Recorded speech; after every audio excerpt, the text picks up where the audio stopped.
Hey, it's Justin Dove of Core Image Studio. We have created branding for some of the biggest sports networks in America, including the Boston Red Sox, New England Patriots, Golden State Warriors, Tennessee Titans, St. Louis Blues, and many more. Hear the difference Core Image Studio can make for your sports network. CoreImageStudio.com. The Sound Off Podcast. The podcast about broadcast with Matt Kundle. Starts now. We are releasing this episode around Canada Day, so what's more appropriate than an episode from Canada's capital? Stu Schwartz hosts mornings on Move 100 in Ottawa, along with Angie Poirier and Janelle Steeper. Now, when I tell you that Stu has been in Ottawa for 27 years now, that's the kind of thing that makes you say, where does all the time go? Known as Stuntman Stu on the irreverent 106.9 The Bear in Ottawa, young, energetic, outlandish, and outgoing, the Montreal native has now spent more than half his life living up the 417 as one of the best in Ottawa.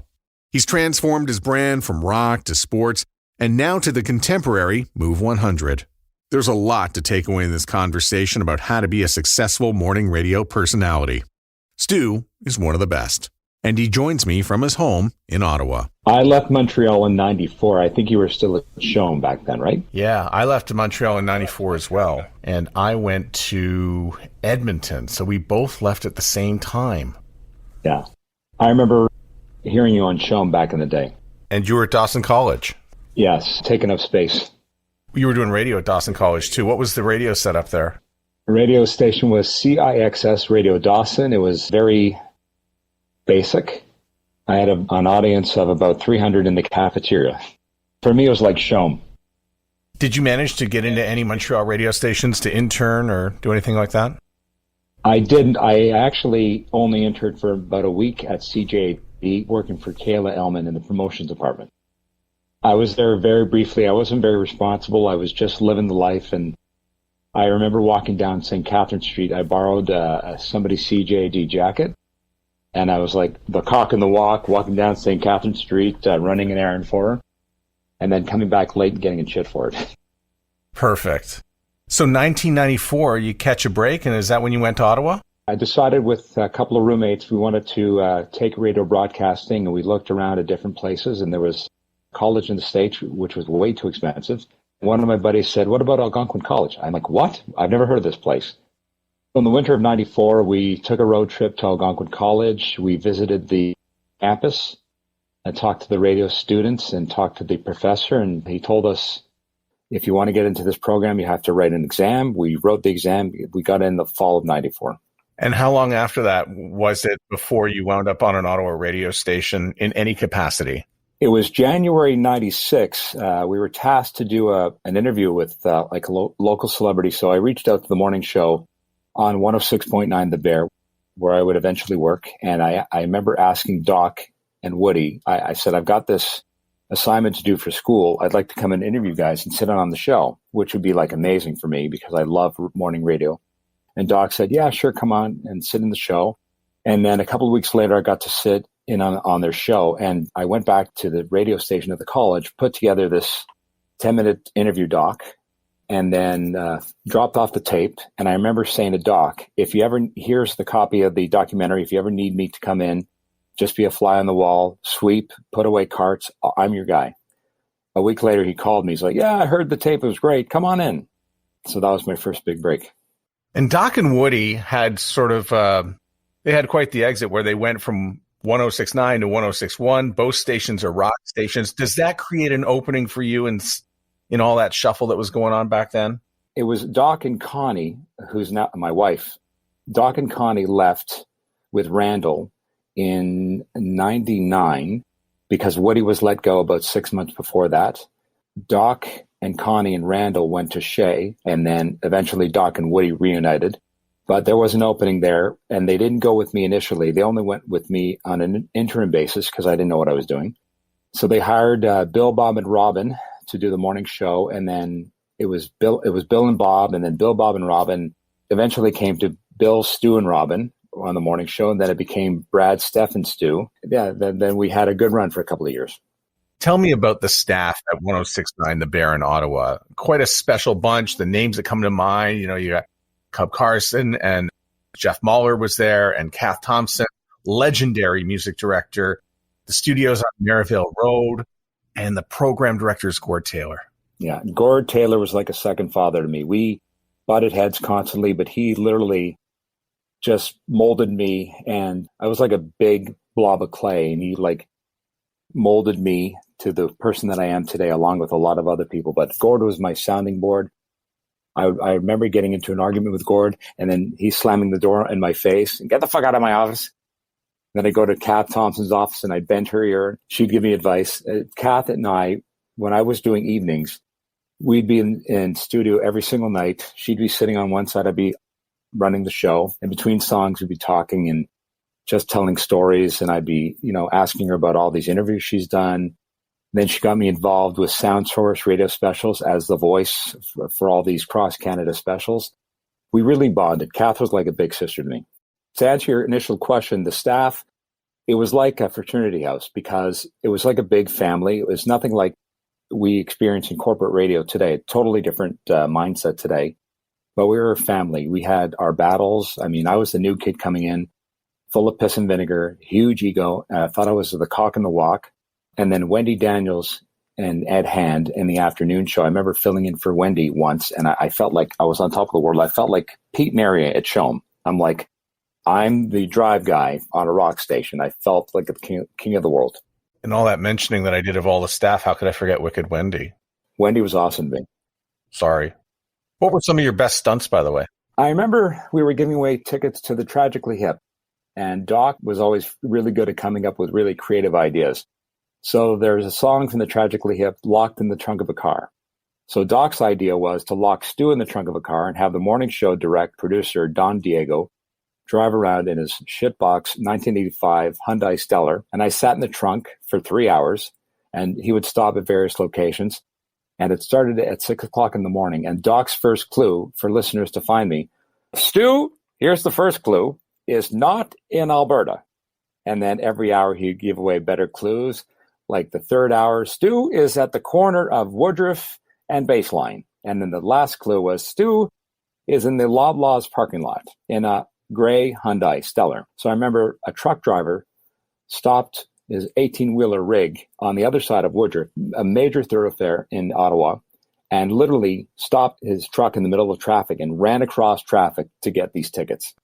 Tell me a little bit about Ottawa, because the Bear always felt a little bit weird. Here's this big, fun, brash rock station that pushes the envelope in a government town where you don't push the envelope.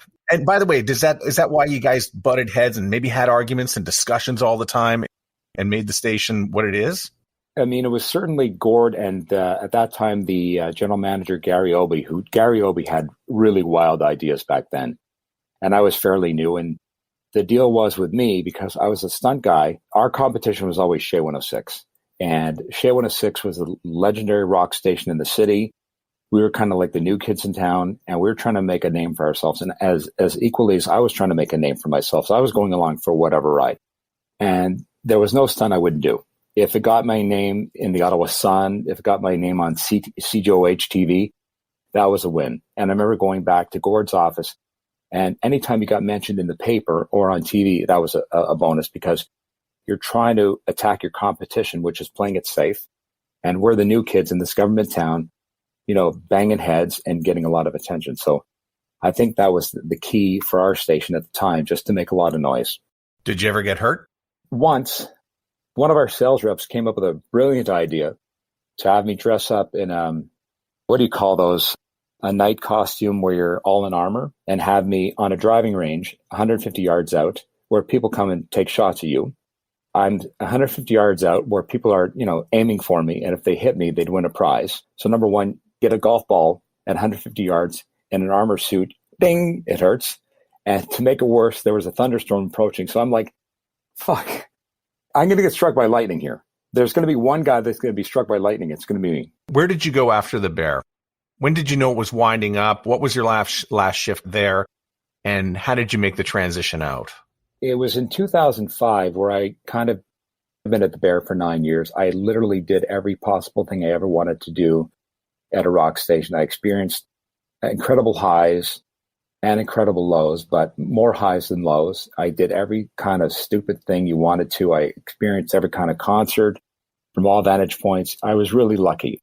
And then I loved doing sports as well on the morning show, but I wanted to expand my role. I didn't want to be a rock and roll DJ for the rest of my life. So I thought in my head that I'd be better at sports radio. I couldn't have been more wrong. But at the time, I was thinking, how do I make more money? How do I broaden my horizons? I'm going to all these events. A lot of these people don't listen to rock radio. A lot of these people listen to sports radio. How can I broaden my audience? So at that time, I approached Chum in Ottawa, Chris Gordon, and then Chris called me about a year later, said, I've got an opening for the morning show on the sports station. Would you be interested? I'm like, yeah. So we sat down and negotiated a contract. I went back into the Bear. And I remember that was the hardest day of my career, going into Eric Stafford's office and Gord Taylor and sitting them down and saying, thanks so much, but I'm leaving. And what bit me in the ass, especially Gary Slate said, you didn't give us a chance to counteract. Gary was furious with me and punished me by making me sit in the boardroom office for 2 months as punishment. He wouldn't let me go to the competition until I did my 2 months. Yeah, Gary was pissed. But years later, I ran into Gary at the Junos in Ottawa. He's like, oh, I was just fucking around with you. It's all good. Everybody's got a great Gary story. So tell me, was it Team 1200 you went to?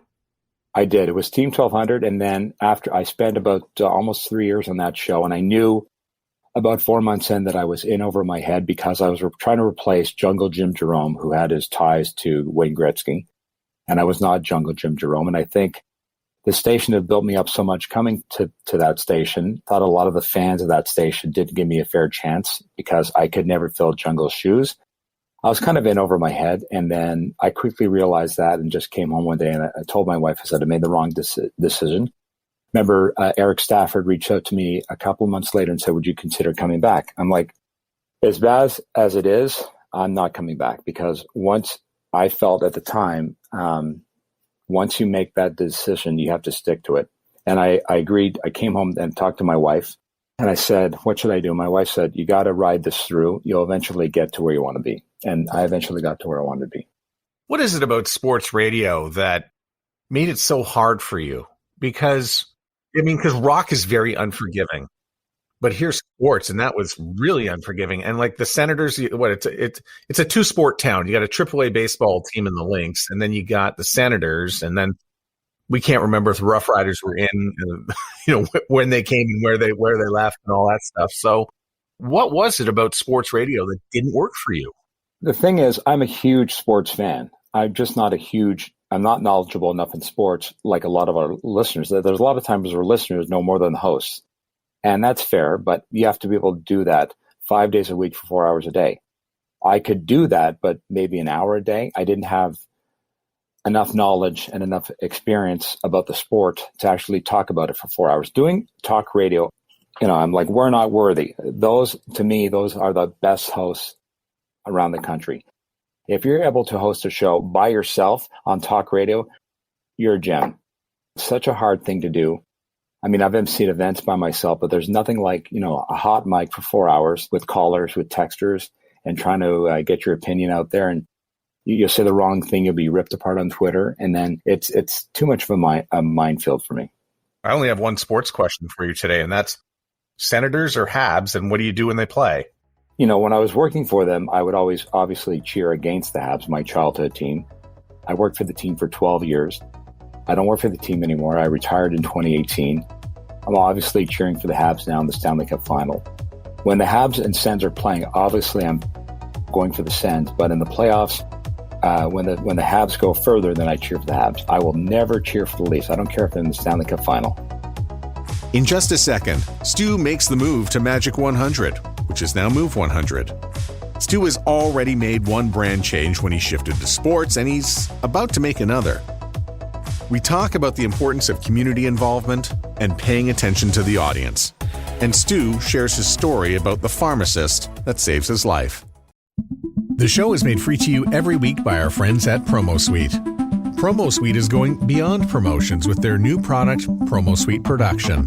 Whether your team members are located down the hall, across town, or across the continent, Promo Suite production ensures that you can work collaboratively to plan, organize, and produce all of your on-air spots with ease.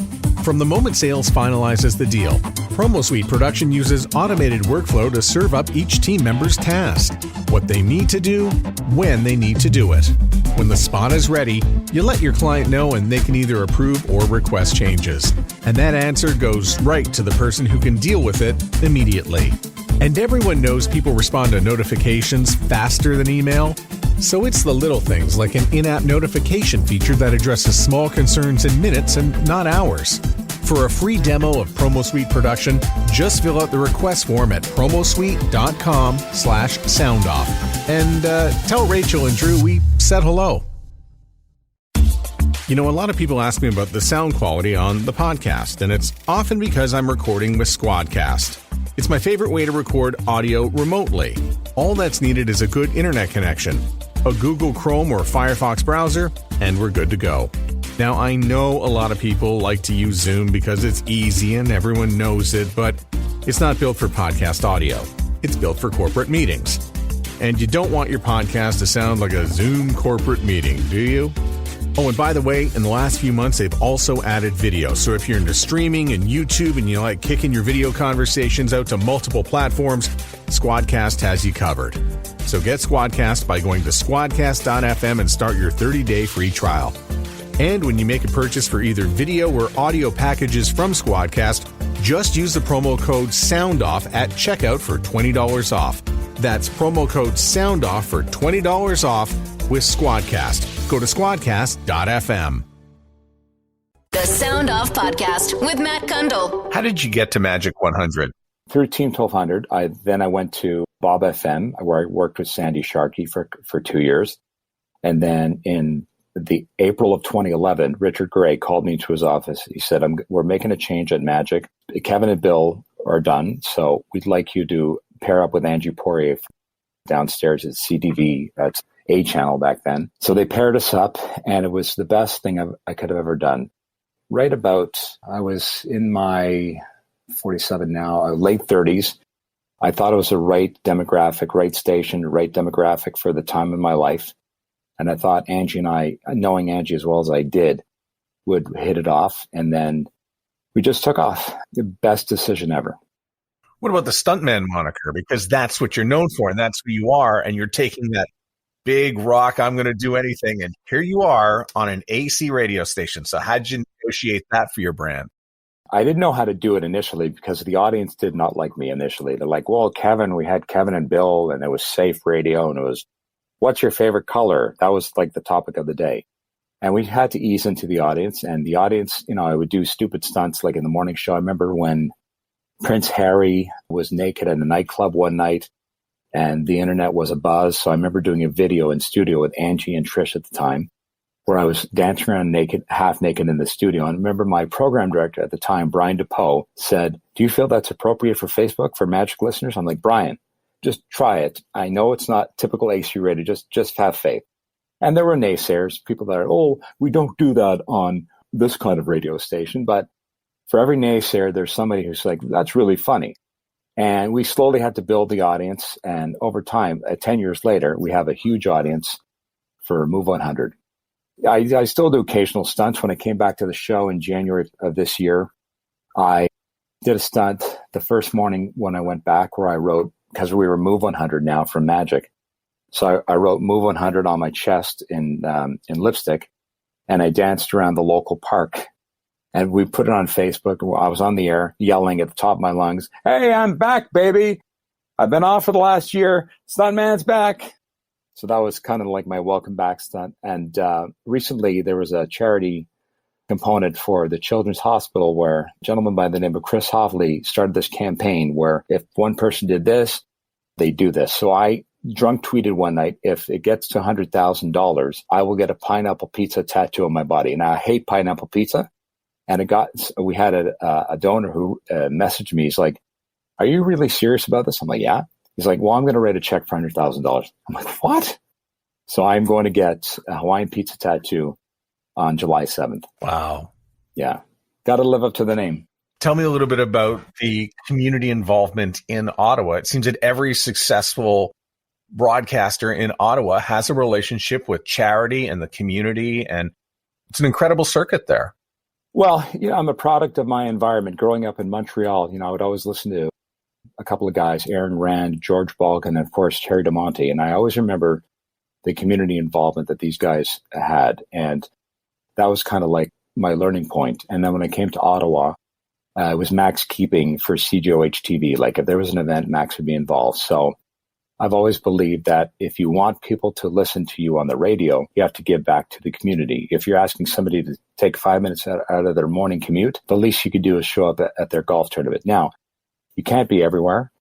You can't promote everything. You can't be associated with everything, but you pick a cause, one or two, and you stick to it and you commit to it. Now, I always had Ottawa Food Bank was always one of my favorites because I've seen firsthand how bad it is with people that every time my kids complain about why we don't want this for supper, I'll remind them there's less fortunate kids in our community, like literally right now, the same age as you. So you have to be smart. And I always had a soft spot for the Children's Hospital of Eastern Ontario, more recently leukemia research. So tell me about the pharmacist that saved your life.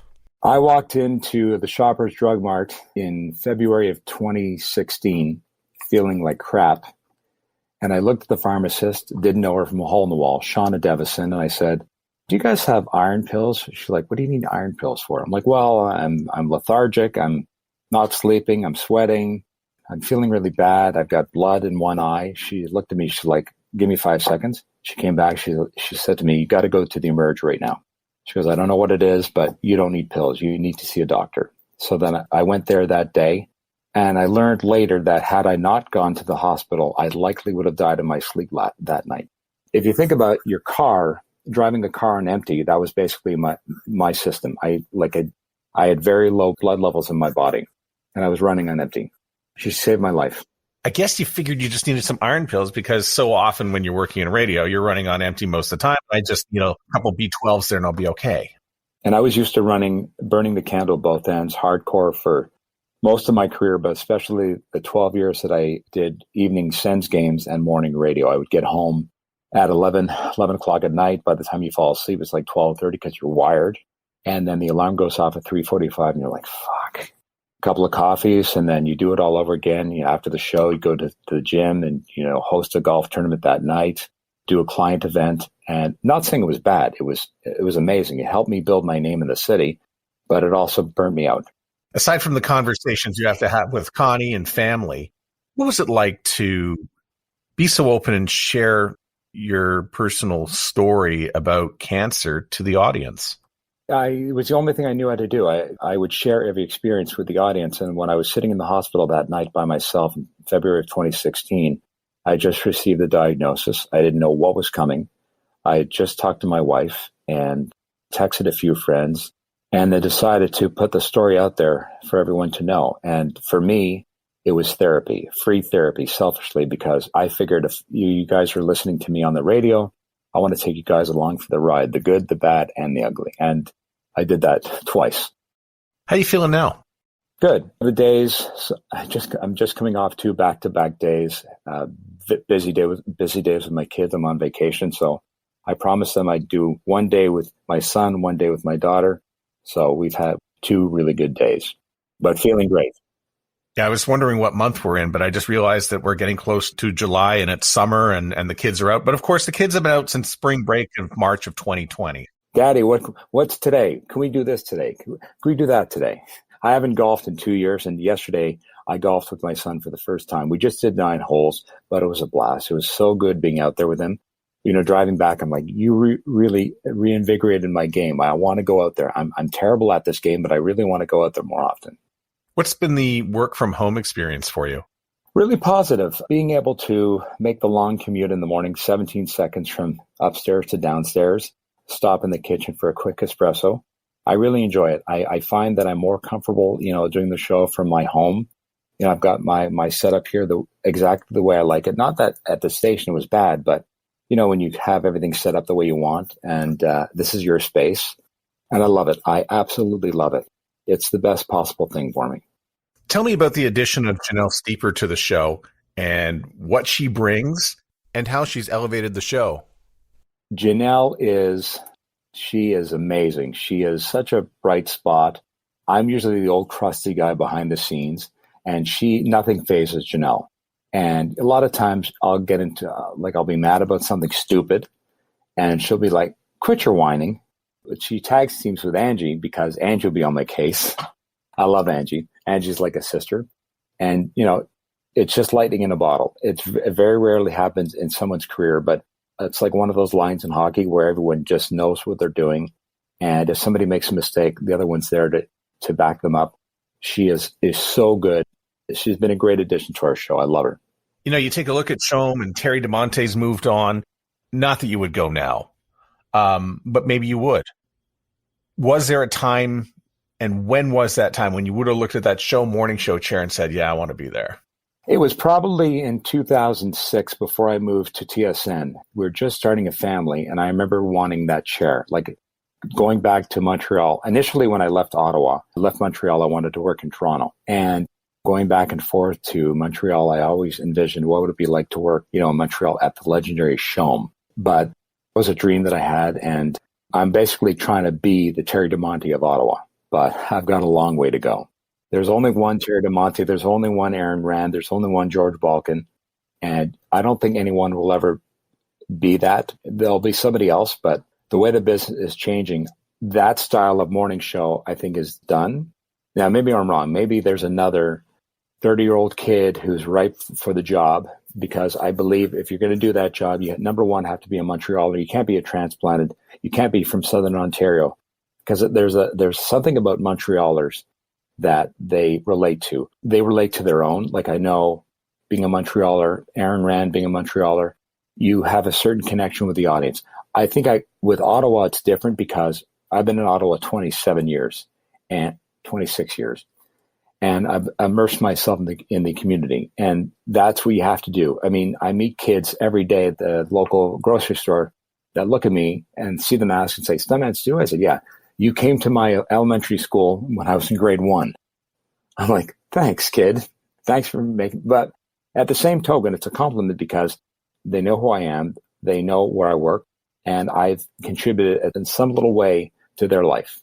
I think it's safe to say that after that amount of time and that ingrained in the community, and then when people think about Ottawa radio, your name is probably one of the first one or two that come up. I think you're in the end zone and you can spike the football here. Hopefully, one day, not yet. I listened to Terry's last show. I was doing a show here, but I was cheating at the same time, listening on the iHeartRadio app to Terry's last show.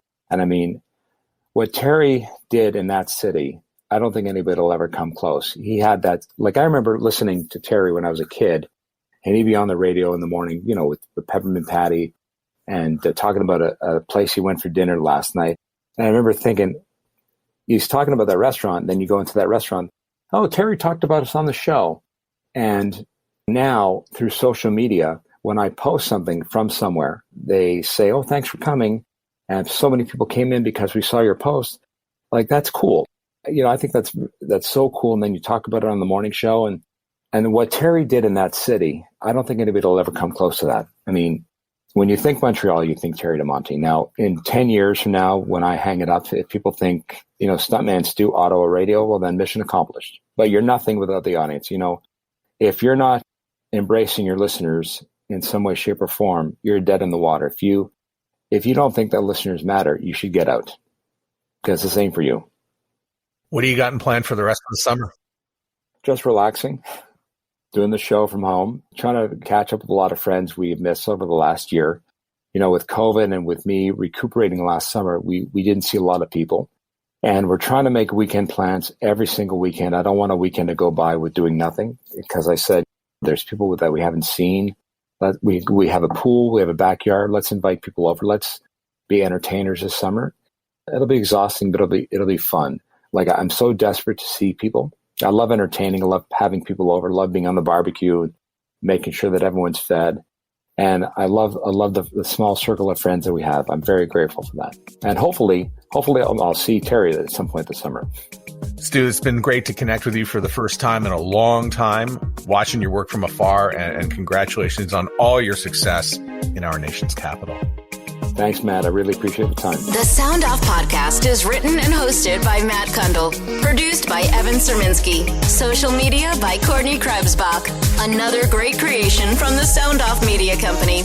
Imaging courtesy Core Image Studios. There's always more at soundoffpodcast.com. Hey guys, did you know that you can burn up to 40 calories for every 15 minutes of laughing? Get in shape with that Trophy Wife life.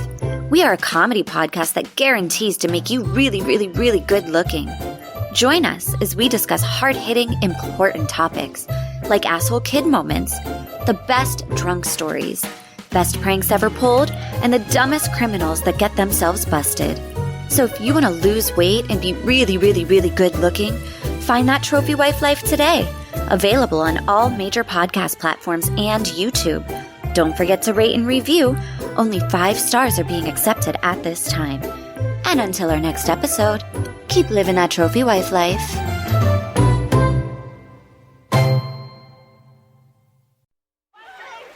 Grandma, watch me jump in. Okay, I'm watching. Did you see me? Whoa, that was amazing! What a jump!